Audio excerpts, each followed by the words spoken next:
A glass beach could be seen under what remained of the sandy soil that infringed upon its surface, polished glass encroached by breaking waves of a harbor district of the burning ruins of a once thriving port city. Memories of the soft saline soaked soil and the laughter of playing children filled his mind, contradicted by the present state of the freshly changed glass shoreline. The moonlight was harsh, and the burning city painted the glassy surface reddish orange as far as the naked eye could see.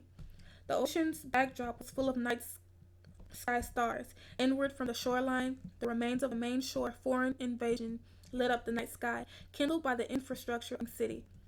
The sight cut the veteran, wounding his soul and hurting his heart. All that remained were daughters and mothers.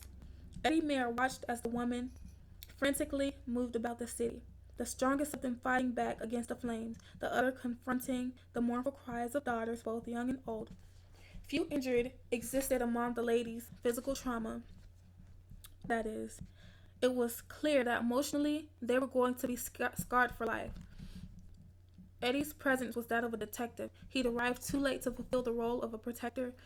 Whatever threat there was, whatever threat was here, it was clear that it was long gone. What could have done this? Eddie thought, kneeling to one knee. Running his hand across a patch of the surface of the glass, it was still soft and hot to the touch. Eddie's fingers dug deep into the soft, cooling molten glass, unburned, and he experienced no pain, only curiosity. The glass was pure of impurity, not burned or scorched. Electricity. A shadow appeared harshly backlit by the burning city line. The feminine voice was broken and full of sorrow. Tears could be heard in her voice as she spoke. Her aura was exquisite, and her skin was as black as night. Her eyes like charcoal, standing over 6 feet, her hair long, silky straight, just as black as her skin, highlighted by the glowing inferno behind her. Clearly, Eddie could remember how beautiful she was, all her features cloaked by the ambience of a moonlit night. Her features were that of a warrior, large almond eyes, broad nose, large full lips, strong facial bone structure, almost too strong for a woman's face, yet still soft and feminine in a way. She was almost handsome, but very much a woman in appearance and body. Possessing curves like a goddess and muscles like a god, she personified a beauty that was the embodiment of power itself. I did everything that I could, Eddie, but electricity is paralyzing. We were completely caught off guard. They struck without warning, claiming all the males in the name of Narqush Kadaris. Malikite, Eddie blurted, inducing a spark of rage in his female friend. He's at least a level 3. How is that possible? She questioned. It's your maximum. You're close to level 3, Ed explained. Yes, but I'm peaceful. I do not go around attacking others, she continued. Yes, but you're not a part of the Galactic Grand Council. I'm the only original elemental in this sector. As a level 4, you and I can handle local conflict.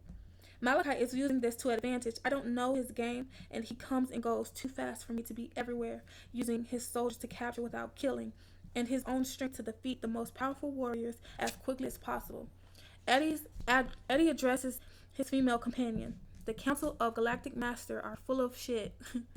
They choose to bound their own hands for a long-term goal of peace and prosperity. It's frustrating to me. It's frustrating me to no end. Eddie's heart instantly stopped, and the female companion cried out in horror at the realization. Frantically, Eddie looked up into the darkness to a dim speck of light several light years away. Oh my goodness, Eddie. The woman cried out as tears pulled in her eyes. Eddie raged inward, trying to keep composed, instinctively reaching for his secondary weapon. Please, Eddie, tell me it's not, she begged. It's Maisha Monet. It's my daughter. She is dying, Eddie replied to his friend's disbelief and despair, raging war with his very being.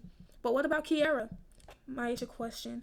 Kiara, my wife, is as good as dead. Mere women are stubborn. I told her to keep the dagger close, but she felt that it would not be safer if left in our home village where Kwajalynn couldn't find it accidental.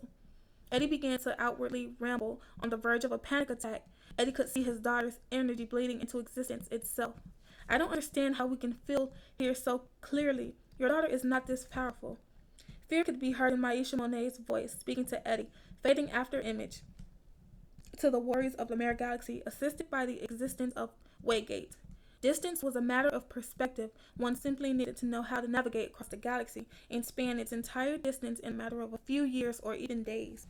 Maisha stood alone on the bench, holding herself, feeling the 17-year-old daughter of a beloved friend, doing no different than as if she was holding the young woman in her arms and watching the lights fade from her eyes. But the picture Maisha mind I painted of the events unfolding on Bosca Prime was terrifying instead of a peaceful passing in the natural fey life. What could only be described as corruption flowed inward. Rage, hate, revenge, malice, pride, the total embodiment of evil, seemed to rekindle the spark of what was Kwajalynn's life. It felt as though Kwajalynn was becoming undead, even if even such a thing was possible. Then an event so overwhelming dropped Maisha to her knees. The dark sky's calm, serene, and unchanged. The night sky was fixed and unchanged. On the surface, an eruption flickered for several thousand light years, so clear to Maisha's perception, her sixth sense so in tune that she fought against it with every ounce of her being. A beautiful ambient feminine glow washed over the whole of Bosca Prime sector, spanning out into space and fading as background radiation. An event so short that most who are on Maisha's level won't even notice, but no one with any degree of a soul can watch their friend die and pretend that it didn't happen, especially when a mother commits suicide and takes her child with her. The events happened so fast that Maisha screamed outward, overwhelmed with emotion. Shards of glass crushed and shattered under the weight of her grief and pain. Her black skin became ambient, and she lit up the night sky, trying to rid herself of the burden of knowing that on the other side of the galaxy, her friend was dead. And nothing she could imagine could change that. Maisha felt the guilt of not being strong enough soon enough to protect the people closest to her. So great was her pain that she pushed back the dark of night with ambience painting the starlit night sky blue, outshining the burning city behind her. To Eddie, she became a single point on the single word, as great as her pain might have been to her. Kiara was his wife and Kwajalynn his daughter. Off-world, saving the galaxy is no excuse for a husband and a father to not be there to protect his own family. Even knowing that his wife was superior in strength to him did not relieve his guilt for not being there to help her deal with their stubborn daughter. And that's about when you showed up, Eddie replied to Alicia, recalling all of the events up to their present. And that is all that you know? Alicia questioned, choking back tears. As they approached what had become an all-out battlefield, Malikite was fighting what felt more like something instead of someone. Are you crying, Galactic Grand Master? Eddie questioned, sensing Alicia's hidden motion disposition. Yes, I am crying, Alicia responded. Sometimes when people feel deep sorrow, they cry. Regaining composure, Alicia with tear-filled eyes looked at Eddie Mare and spoke clearly. Always fear a leader that is not able to shed a single tear for that person is lacking in empathy, and the galaxy will have to weep for them instead.